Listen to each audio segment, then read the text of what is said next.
Well, good morning, everyone. This is George Spees with the Pennsylvania Office of Open Records. I'd like to welcome you to this morning's webinar, our last webinar for this year, where we're going to talk about basics of the right to know law. So looking forward to that.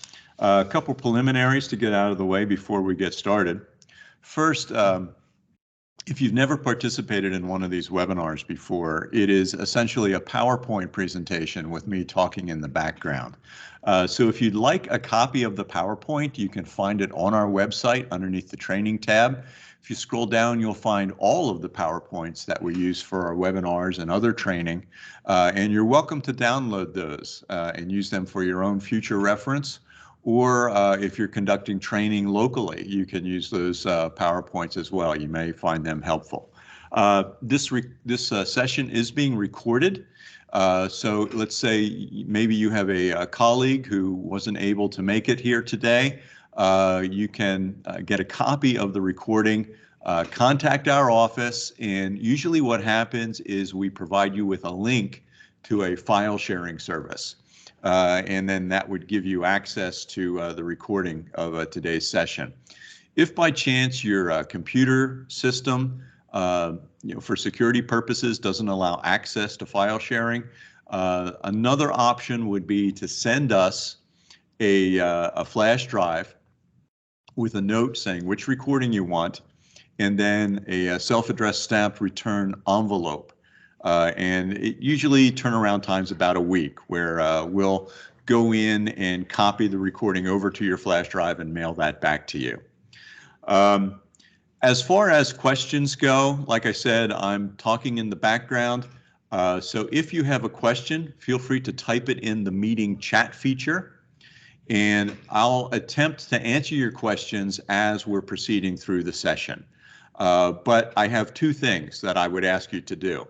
First is that, we are talking about the right to know law. So please keep your questions on point and have them focused on the right to know law. Secondly, if you can keep your questions as brief as possible, it would also prove helpful. It's just awkward for me to sit here and read several paragraphs that someone may have typed out while everyone else is waiting patiently.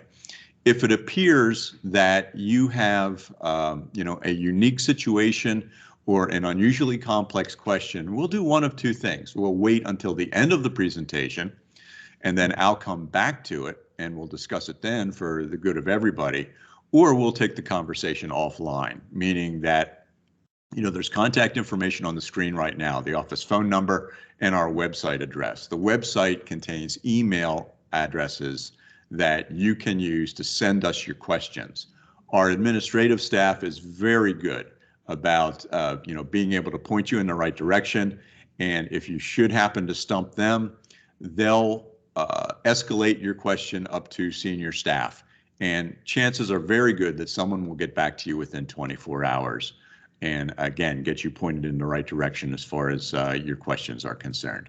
Okay, so I think that takes care of all the preliminaries. Let me just make a note here, and let's dive into the presentation, Basics of the Right to Know Law. And I think it's good to start out with discussing why is the right to know law important. And I think Pennsylvania, as what I would say is a leader in the nation when it comes to government transparency because of the right to know law, how long it's been around, and a healthy body of case law supporting the law.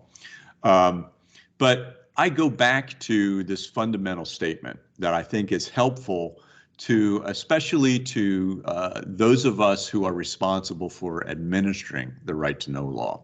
And it's that the purpose of Pennsylvania's right to know law is to give the public access to public records. Now, that is a big statement, very powerful statement, but it also has limitations when you look at it, because I think that there's still, after a dozen years, there's still a misunderstanding as to what the right to know law is all about and what it's for. The right to know law is not some form of Google for government. Okay, it's not intended for people to simply write questions down on a piece of paper and expect government to run around and find out the answers to those questions.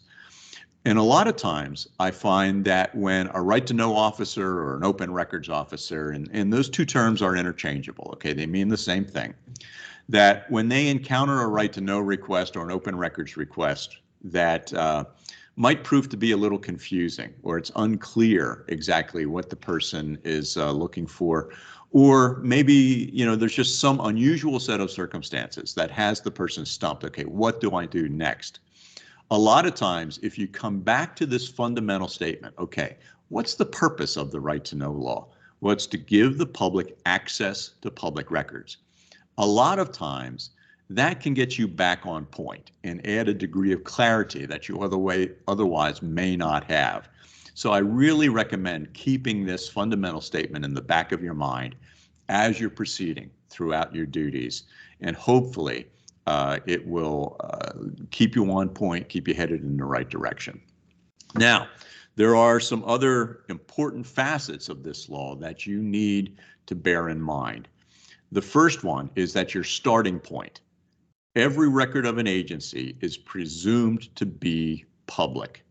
Okay, now that is another big statement. And a lot of times I find that when someone first finds out about this law, or let's say they've been assigned as a right to know officer and they receive their right to know request, and they're trying to find out, okay, what do I do now? And they hear this statement, it's like, oh my gosh, everything in the office is going to end up on the front page of the paper tomorrow, or on somebody's Facebook page, or some, maybe even worse. Well, that's not the case. And as we proceed through this presentation, hopefully I will be able to show you that there are a lot of tools built into the right to know law and other laws available as tools that, if you receive a right to know request and what the person is asking for, it just doesn't seem right. It doesn't sit well with you. You're uncomfortable with the idea of releasing these records because of privacy concerns. There is a very good chance that one of these tools would be applicable to your business case and provide you with the legal ammunition that you need to make an appropriate case for not releasing these records into the public domain. So that brings us to the next point that I believe is of paramount importance and that you need to keep in mind if you are an agency open records officer, or if you are a person responsible for administering an agency's open records program. And this is the fact that agencies bear the legal and factual burden of proving that a record is not public. So the presumption is that, your starting point, it is a public record unless you can make a legal case that it's not a public record. Okay, so the burden is solely on the agency, not on the person requesting the records. They don't have to prove a thing. They come into this with the, like the slide shows, the presumption that these are public records, and unless the agency can make the legal case that they are not public records, they are otherwise released in response to the right to know request. Okay, very important slide, very important fundamental things to keep in mind as you engage in this right to know process. Okay, so let's move on and talk about the fact that the right to know law is not a confidentiality law. Okay, and it kind of builds on the previous slide, but let's talk about this. What does this mean? Not a confidentiality law. Well, first offhand, there's nothing in the right to know law that prevents an agency from simply giving out public records. Let's say it's budget season, and in your office you have a stack of proposed budgets. Okay, so I come into your office and I say, may I have a copy of the budget, please? You can simply hand that to me, and you've not violated the right to know law in any way. There's nothing in the right to know law that says I must have a right to know request in order to receive a public record.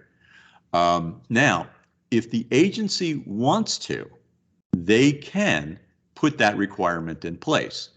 That's another thing about the right to know law. You're going to find that it affords agencies a wide degree of discretion in how they administer their open records program. And this is one of those things. The law does not require that you must have a right to know request in order to receive a public record, but the agency, if they want to, can put that requirement in place. But let me go back and take this even a step further. Let's say that I come into your office with a right to know request asking for a copy of the budget. You can go so far as to say, George, you know what? If you tear up that right to know request, I'll simply give you a copy of the budget. Now, as a requester, why wouldn't I do that? Because I'm getting what I'm asking for. And you're saving yourself a lot of time and a lot of paperwork, because now you don't have to worry about processing that right to know request per the mandated procedures. Okay. Now, what we recommend to make your life easier is use your social media, your websites, your Facebook pages, whatever other resources you may have available, to post those records that are most routinely sought through the right to know process. Your budgets, contracts, salary information, purchasing documents, all clearly public information in the form of public records. So for agencies that have done this, what we have been told and what we've experienced here at the Office of Open Records is that your hits on your website will go up because people enjoy the aspect of sitting in the comfort of their own family room, surfing your website to get the information that they need for whatever it may be. And your right to know requests will go down because that information is already out there in the public domain. It's much easier to use a computer to find this information than it would be, hypothetically, to have to take an afternoon off of work, come down to the borough office, the township building, city hall, whatever, and file a right to know request, and then potentially wait up to 35 days before they get any sort of response, much less the records that they're seeking. Okay, so by being proactive, maybe it's a little bit of work up front, but you save yourselves a lot of work in the long run, because it's much easier to post information on a website than it is to process a right to know request. So, obviously, this is the Office of Open Records. We're going to support as much government transparency as possible. But from a pragmatic perspective, this is saving you work by taking this approach. And I think that's a good thing, because then you can focus on many of the other important duties that you have piling up in your in basket. Okay? Now, you're subject to the open records law. There are things that you must do. And the most important is to appoint an agency open records officer, what we call an ARO. And I'm assuming that many of you logged on today have this role. So let's talk about it. This is the person responsible for receiving, processing, and responding to right to know requests. Now, there's nothing in the right to know law that says this person must be of a certain level within the organization. It just says it has to be either a public official or a public employee. Pardon me. So it could be, the person sitting at the welcome desk when you come into the office and they greet you, or it could be the person at the top of the food chain. It could be the mayor, it could be the president of the council, it could be a school district superintendent. The right to know law doesn't care. There's also no limit on the number of right to know officers you can have within an agency. I can go to one borough, they may have one person who handles the entire organization. Go 3 miles down the road to the next borough, and they may have it split out, that there's one person handling the administrative side of the operation and a second person handling law enforcement, the police department. Okay, that's fine, just so long, looking at it from the public's view, if I come into your office with a right to know request, who do I give this to? That needs to be clear so that the right to know request gets processed in a timely manner and, according to whatever processes and requirements that you have established locally. There is no requirement that this person be sworn in. There's no requirement that they be voted on by a board. We simply regard it as a job duty. And usually it's one of those other duties as required statements that, get put down at the bottom of your position description.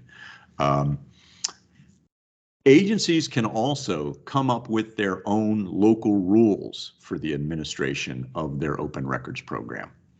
Let me give you a quick example. There is a clause, and I'm paraphrasing here, but it basically says that agencies can accept anonymous requests.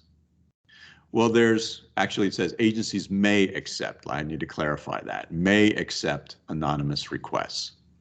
Well, in Pennsylvania, there's another law called the Statutory Construction Act. And because the right to know law has that word may in it, it also means may not. So, completing the circle, agencies can establish a rule that says we will only accept right to know requests where the person is identifying themselves. We will not accept anonymous requests. Okay, and there are other provisions within the right to know law that afford agencies this discretion. So you can establish these local policies as you see fit for the administration of your program. You can also come up with your own form, and most agencies do that. They like to have their seal at the top, contact information for their arrow. If they do have any of those local rules, maybe those are on the form. But you must also accept the state form, or what's called the uniform request form. It's on our website. There's not necessarily anything special about it. Many agencies will simply link to our form. Okay, but you can have your own form, but you must also accept the state form if someone comes in with a copy of that. And then finally, we ask that you let us know here at the Office of Open Records who your arrows are.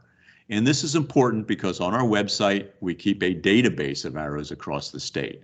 For the most part, though, it is a voluntary system because we realize, people move on. They get promoted, they retire, they move from, one agency to another. So it's important that our database be kept up to date for a number of reasons. People will contact us and say, hey, I was on this township's website. There's no right to know information. I have no idea who I need to send this to. What do you guys have? And we'll point them to the database and say, have a search, have a look there. Also, if an appeal is filed against your agency, the person in the database is who we reach out to, okay, with the appropriate email or mailing address. So it's important that that be kept up to date. So one of the takeaways from this morning's session would be to check your municipality's arrow information on our website database. If it is out of date, there's a form there to fill out. Email it in to us, we verify it, and then update the database accordingly. So we'd appreciate you doing that. As far as postings go, well, you need to have physical postings within your brick and mortar offices. And if you have a website, the information must be on your website as well. That's the law. And the purpose of these postings is to educate the requester. Look at it from their perspective. They've got a problem, okay, and they need a document in order to solve that problem. They think you have that document. So anything you can do to make the process as visible as possible, as easy as possible for them is going to make your life easier as well. So the more information you can put up front, I kind of like to describe it as if you know what the playing field looks like before you enter the game, then it's going to go much easier for you.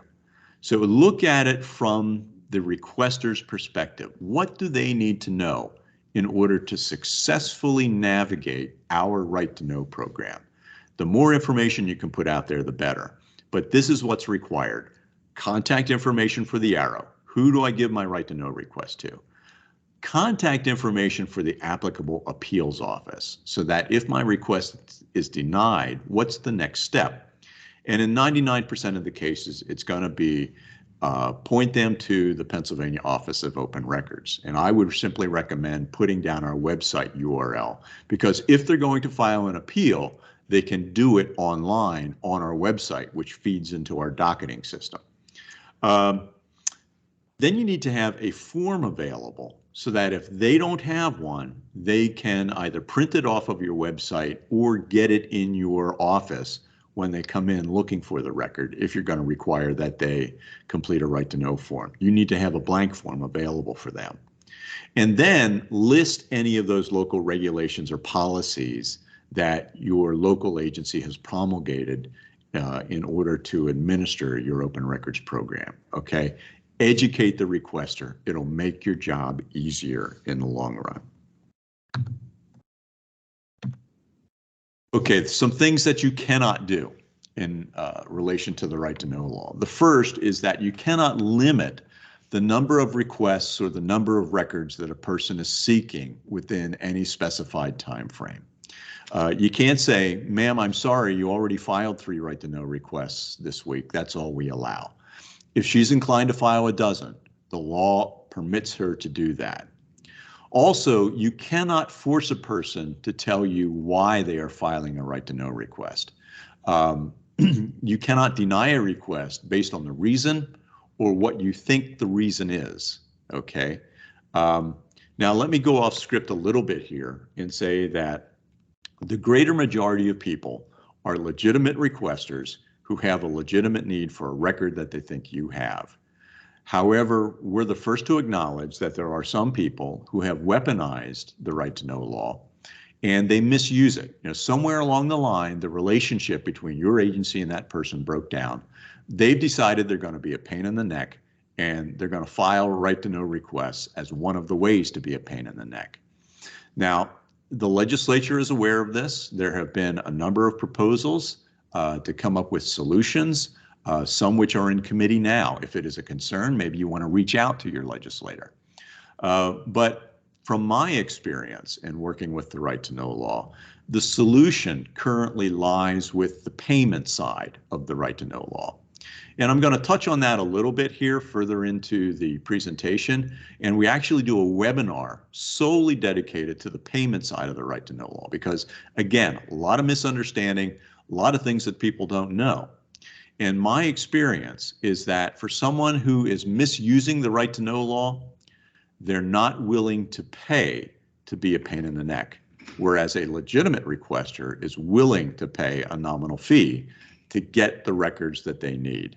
Okay, so you kind of see the perspective there. The more you know about the payment side of the right to know law, the better your chances are of making one of these malicious requesters go away. And if you happen to be with us today and you are a malicious requester, well, shame on you. And hopefully, you'll learn more about this process. I'm just kidding with that, folks. Okay, moving on. I like to describe the whole right to know process as an obstacle course. And on this obstacle course, you have the start, you have 2 hurdles, and in front of the second hurdle, you have 3 hoops.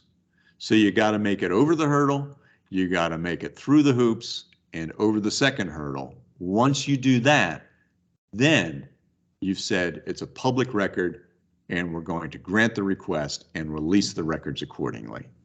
Okay, so let's talk about this. First is the start, when you receive a request. Well, what do? You have to note the date that you receive it because the race has started, okay? And there's kind of like a time standard here, or for our purposes, a deadline. And this is a hard deadline, okay? This is the law, so there's no wiggle room here. Essentially, when the agency open records officer receives the request, you have 5 of your business days to provide an initial response. Now, your business days, it could be a Monday through Friday operation. So it would not include weekends. It would not include holidays. If you have to close for a weather emergency, it would not include that. Let's say that you are a small municipality and you're not on a Monday through Friday operation. Then we would take a look at how many days are you open. Let's just assume Mondays and Tuesdays. So you receive a request today, Wednesday. Well, next Monday would be your first business day. Then you go to Tuesday. Then you go to the following week, Monday, Tuesday. Then you go to the third week, Monday. At the close of business on that third Monday, that would be your fifth business day. This could apply to small agencies. It could apply to school districts that aren't on a Monday through Friday operation during the summer break period. It would not apply to a law enforcement agency. Oftentimes police departments will say, well, our officers, we're 24/7. We take a look at when are you open for business to the public for administrative duties. So if you don't have administrative staff in the office on a particular day, like a Saturday or Sunday, then that would not be considered a business day. Same way with holidays and the emergency closing standards there, as far as the right to know law is concerned. Then you have to maintain a copy of your request. Okay, this comes up a lot. So there are two laws that I think you need to keep in mind here. First is the right to know law, which says you keep all right to know materials for 30 days or until all appeals have been exhausted. So that if you deny a right to know request, it can be appealed to the Office of Open Records. And if we deny it, it can be appealed all the way up through the court system to the Pennsylvania Supreme Court. That can take years. So if you have a right to know response that is under appeal, hold on to everything. Otherwise, 30 days. But then we come to another law in Pennsylvania called the Pennsylvania Municipal Records Act. And this covers, for our purposes, cities, townships, boroughs. It does not cover school districts. I'm not sure whether it covers authorities or not. I don't think it does. But anyway, this law determines how long you're supposed to hold on to records that you typically would use in this setting. And it identifies right to know materials for 2 years. Okay, so I would recommend, just as a general rule, hold on to your right to know materials for 2 years. After that, dispose of them accordingly, unless the issue is still under appeal. Then hold on to those records a little longer. Okay, so I think that's just a good rule of thumb to go by. Okay, now, what if you can't provide a final response within the 5 business days? Well, then the right to know law allows you to unilaterally take a 30 calendar day extension. Notice the difference between a business day and a calendar day. A calendar day would include Saturday, Sunday. It would include holidays. It would include business emergencies or weather emergencies. You simply take a look at the calendar, add 30 days, and that 30th day would be your deadline now once you've taken the extension. However, in order for the extension to be valid, there are some conditions that need to be met. First is that you need to invoke the extension within the 5 business day window. You can't wait until, let's say, the 6th business day, suddenly realize, oh my gosh, I forgot about this right to know request. Well, we'll just take an extension. Unfortunately, you have already denied the request by default through your failure to respond in a timely manner. Legally, it's what we call a deemed denial. Next, you need to notify the requester in writing that you are taking the extension. And, if they submitted the right to know request by email, you can reply back by email. Then you need to provide a reason. Why are we taking this extension? Go to Section 902 of the law, and it will actually list 6 reasons for you. And you choose the one that's most appropriate. We keep these records off-site. It's going to take us longer than 5 days to go through them and see what is appropriate for release. Or we want our solicitor to review these records to make sure that we're not giving out anything we're not supposed to. Okay, 2 common examples there. Then you provide a date as to when the requester can expect to get the final response, and that's usually the 30th day of the extension. An estimate of any costs that the requester can expect to incur, and it is just an estimate, okay? It's not a hard quote, so you settle up on the exact amount when it comes time to actually provide the records. So you have your 5 business days, and then the 30 calendar days get tacked on to that 5th business day.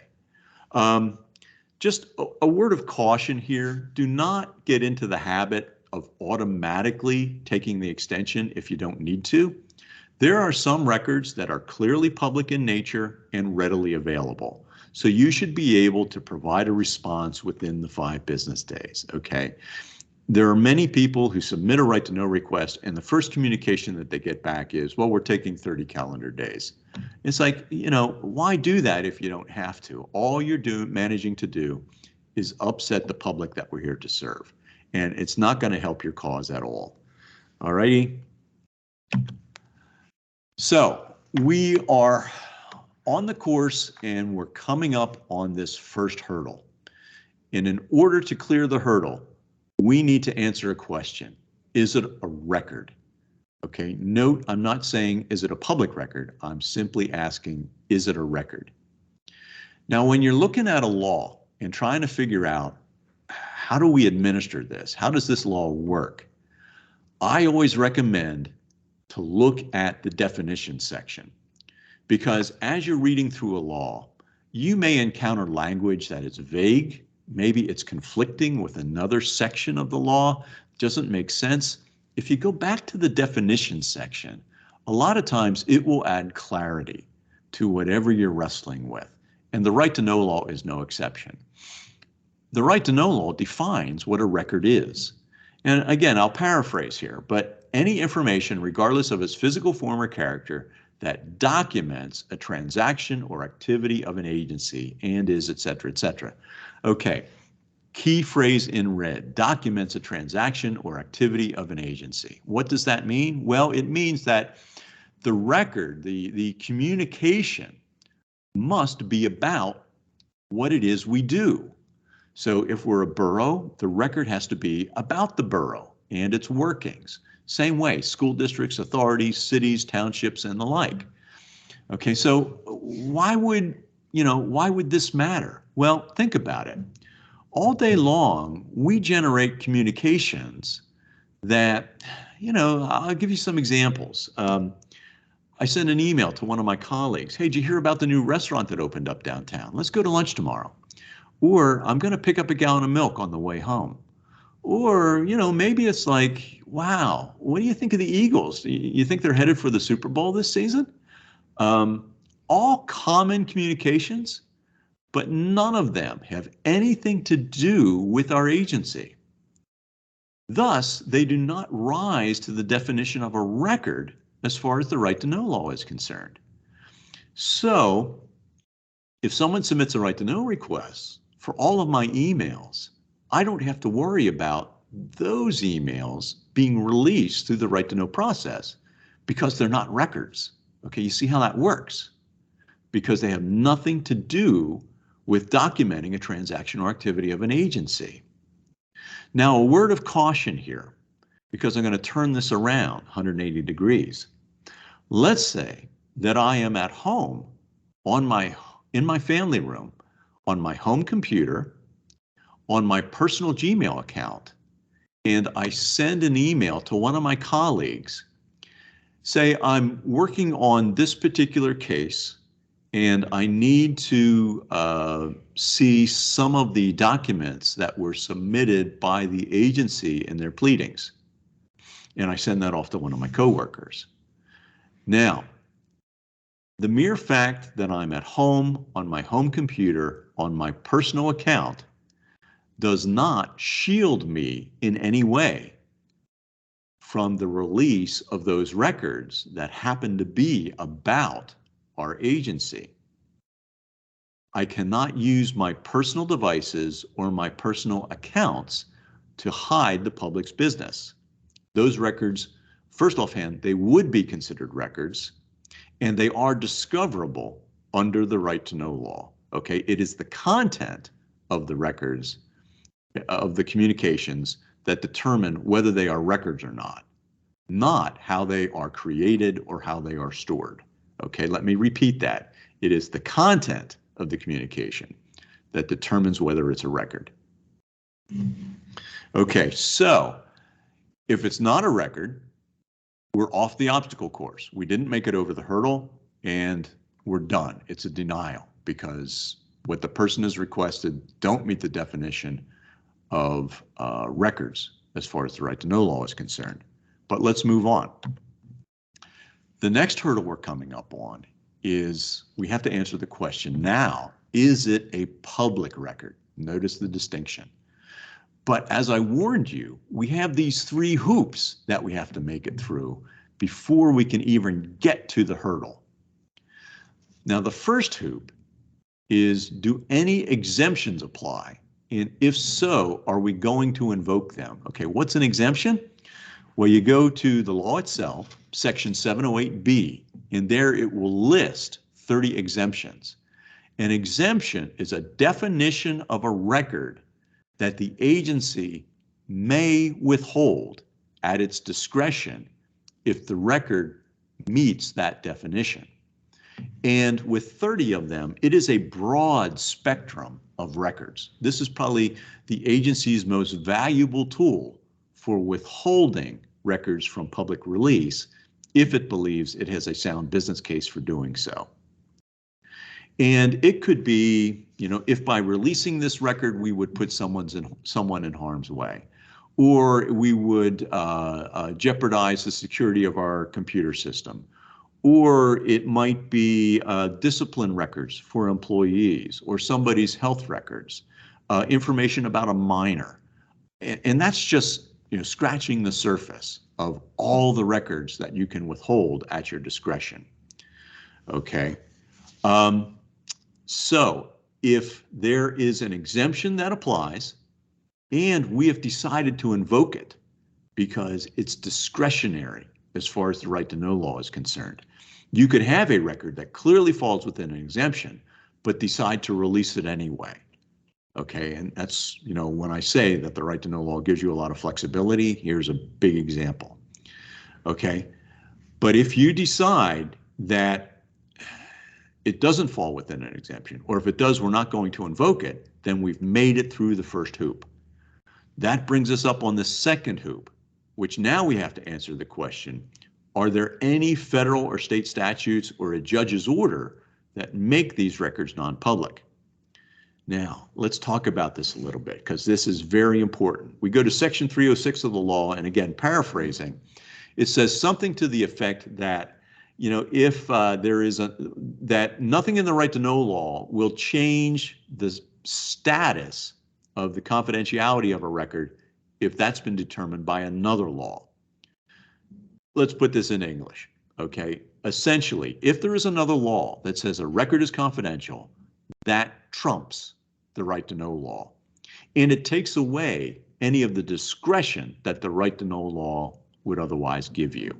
Most other laws that deal with confidentiality are mandatory.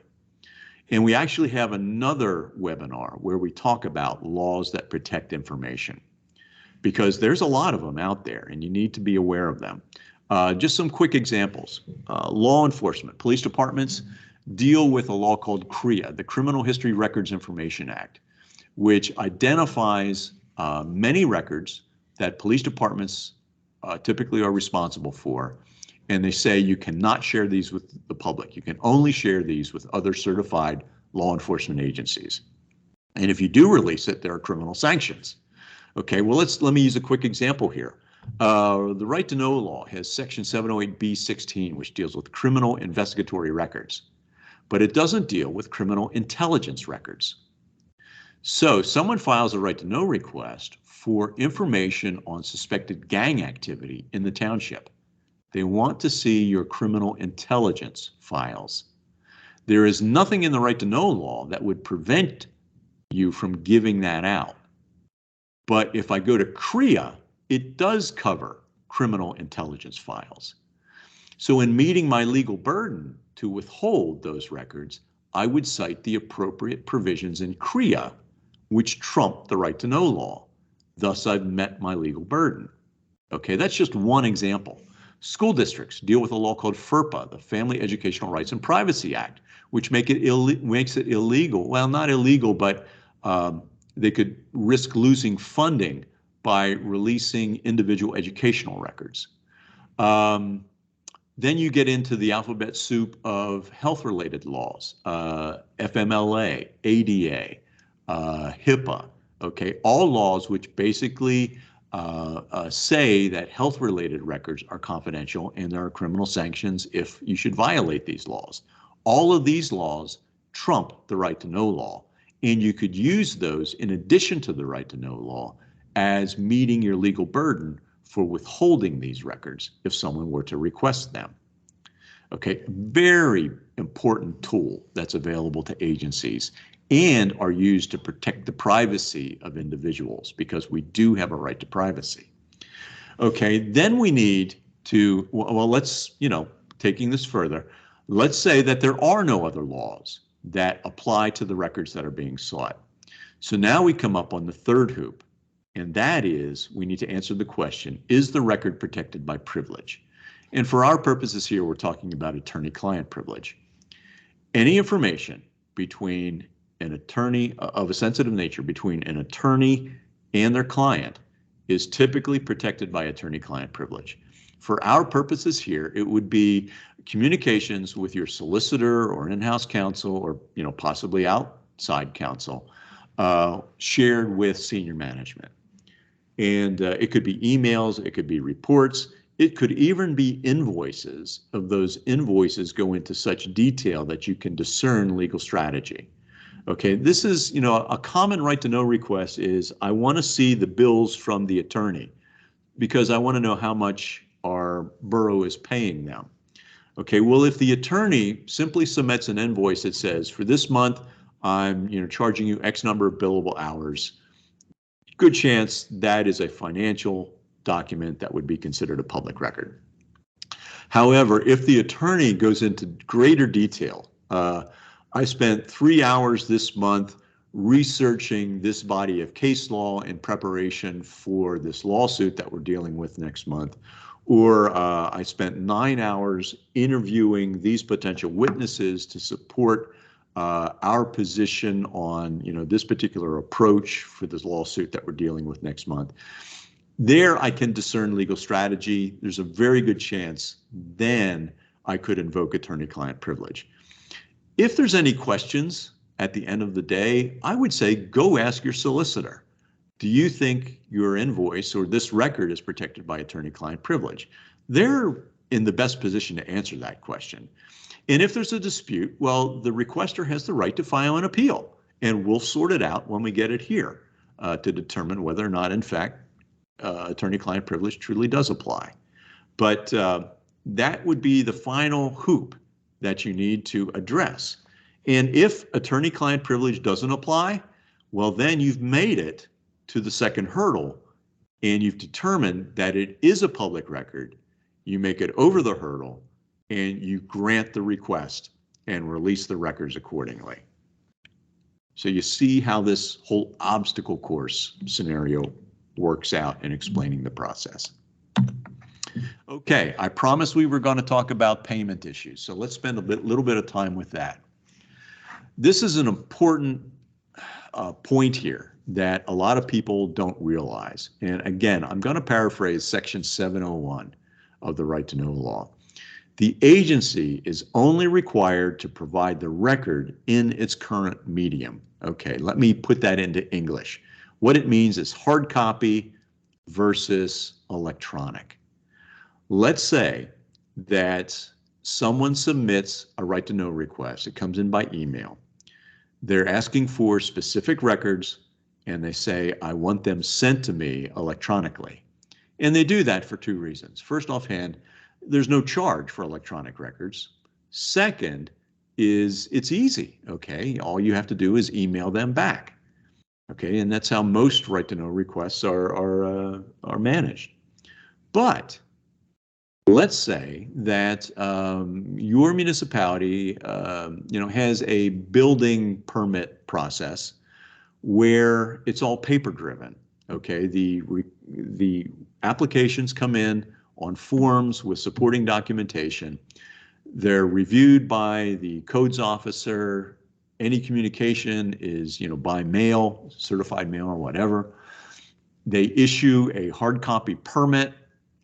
Everything gets put in a file folder and stored in a file cabinet. There's no electronic versions of these building permit records. Well, given that scenario, you can go back to your requester and say, these records are in hard copy medium. We're not required to convert them from hard copy to electronic.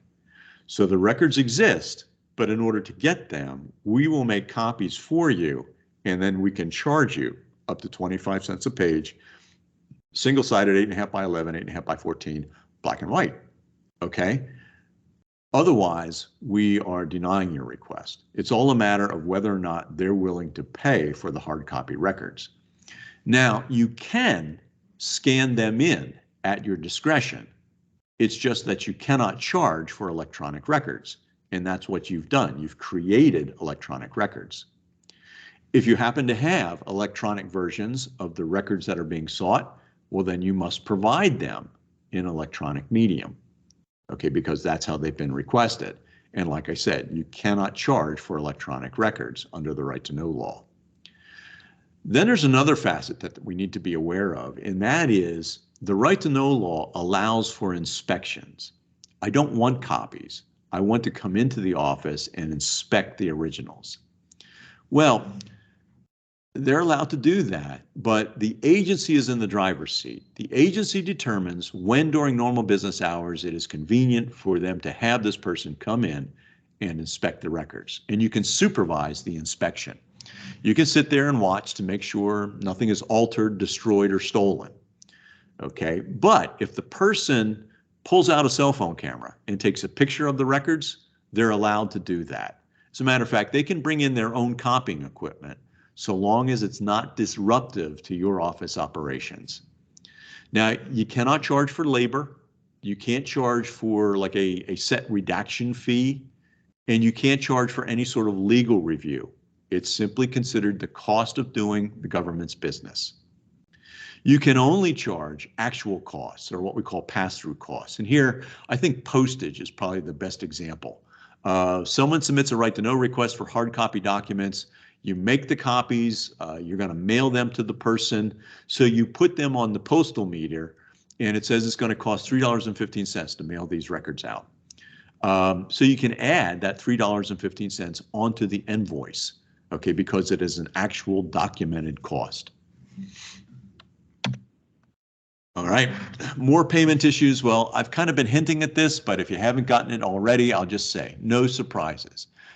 There is nothing in the right to know law that forbids you from reaching out and having a conversation with the requester. If it's not clear what they're asking for, if there's an easy solution to what it is that they're requesting or what the problem is, pick up the phone or send an email and get it out in the open so that you're talking with each other. They're submitting a right to know request to you because they have a problem. And for me, nothing is more satisfying than solving problems, keeping the gray cells active. All right, so it feels good to talk to a person, let them know that you're there to help them and you have a solution, okay? And that communication is good. And what it does is save you a lot of work in the long run in case there is a misunderstanding. Nothing is more frustrating than doing a lot of research, printing out a lot of documents, and then having the person come up and say, this isn't what I asked for. Okay, so get it out in the open and get clarity before you begin working on these requests. Okay, now payment. Okay, under the right to know law, it's ideal that you would have a mutual exchange. Here's your records, here's the money, okay, everybody's happy. But if push comes to shove, the right to know law says that records are provided upon payment, meaning payment is due first. Then you get the records. Now let me clarify something here, because this is another big misunderstanding with the right to know law. When I mention these deadlines, it uses the word response. It doesn't use the word records.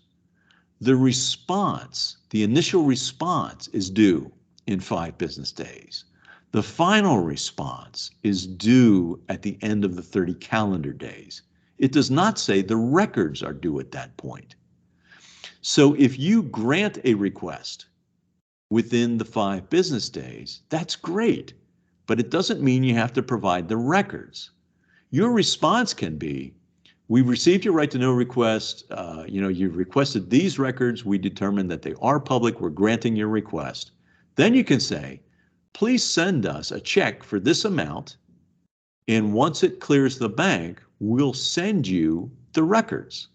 Okay? You see how that works. There's nothing in the right to know law regarding how you invoice and provide the records. From our perspective here at the OOR, we use, a subjective term. Within a reasonable period of time, you're going to provide the records. So, a couple days. But there's nothing in the right to know law that addresses when you provide the actual records, only when you provide the response. Okay, so that's an important point. You can demand payment before you actually provide the records. Now, what if you receive the right to know request, you do a quick estimate, and you realize it's going to exceed $100? Well, there you can demand payment, what I call a security deposit, of the full amount before you begin processing the response if it looks like it's going to exceed $100. Okay, like I said, I regard it, the law has this provision in it that I think it's there to ensure that agencies don't get stiffed for coming up with a big response and never getting payment for. So you can demand that they give you a check as a security deposit before you begin processing a really big response.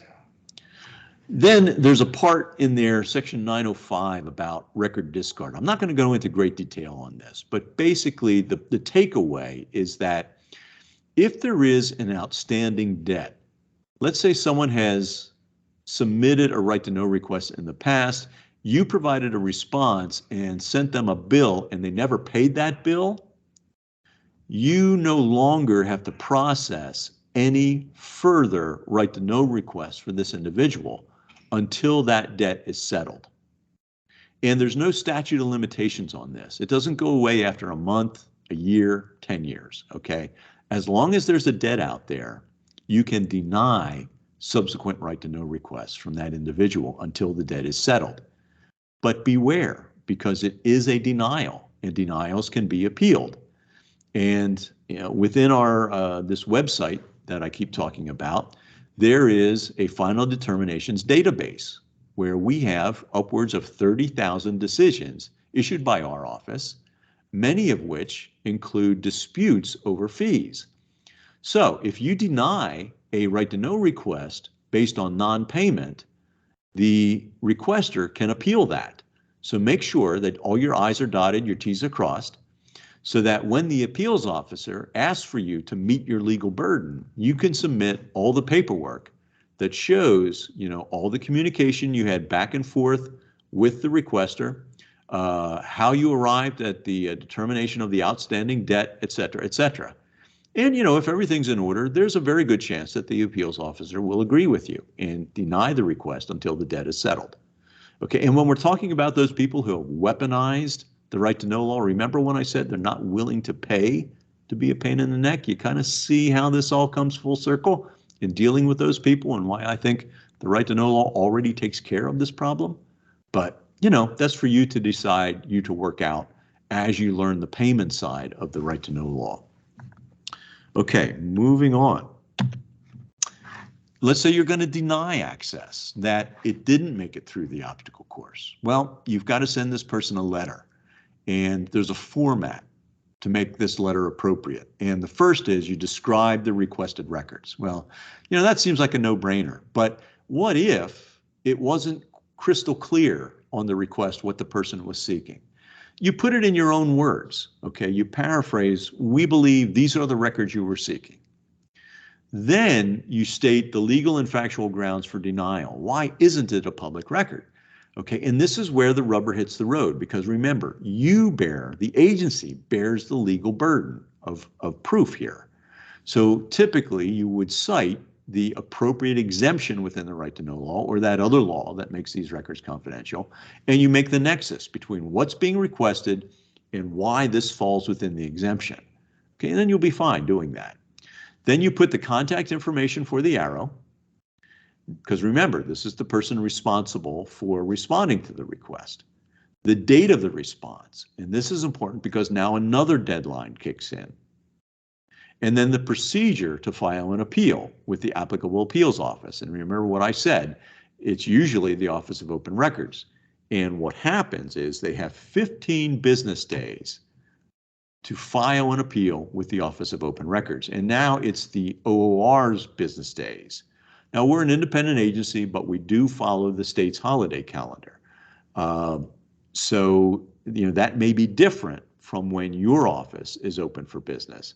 But it's just good to let them know what they're up against, or what deadlines, because it surprises me how many people wait until the very last minute to file an appeal. But they have 15 business days to file an appeal with our office from the date you provide the response to them, the denial. Or, I'll just go off track a little bit. You might think you're granting the request, but they're not satisfied. And rather than reaching out to you to try and clarify what's going on, they'll just turn around and file an appeal. So, keep that in mind too. You might think you're granting it, but then you turn around and get notice that the person filed an appeal. It's like, well, what's going on with that, Okay, so moving on and close to the finish line here, what happens when a person files an appeal? Well, most appeals are filed online on our website because it feeds into, our computerized docketing system.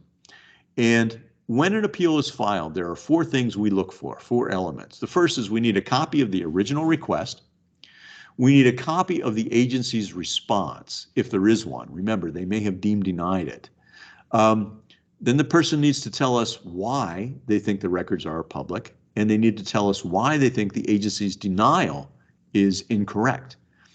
If any of these elements is missing, we will issue a deficiency order, and we give the person 2 or 3 days to correct the deficiency. If all 4 elements are present, then the case does get docketed. Docketing means that, well, first, it gets assigned a number. We send out a notice to the parties, the requester and the agency, that we do have an appeal filed, and it gets assigned to an appeals officer here in our office. Now, the packet that we send out, it's the notice that an appeal has been filed, instructions on what all needs to be done, notice of the deadlines that are in place, and any special thing that needs to be said regarding the appeal itself. Now, if you are here today and you are an agency employee or public official, and you should happen to receive notice of an appeal for your agency from our office, this is the most important piece of information you're going to take from this morning's session. Run, do not walk, to your solicitor's office to let them know that you have an appeal, actually that they have an appeal. Because everything I've described up to this point is what I'll couch as an administrative process.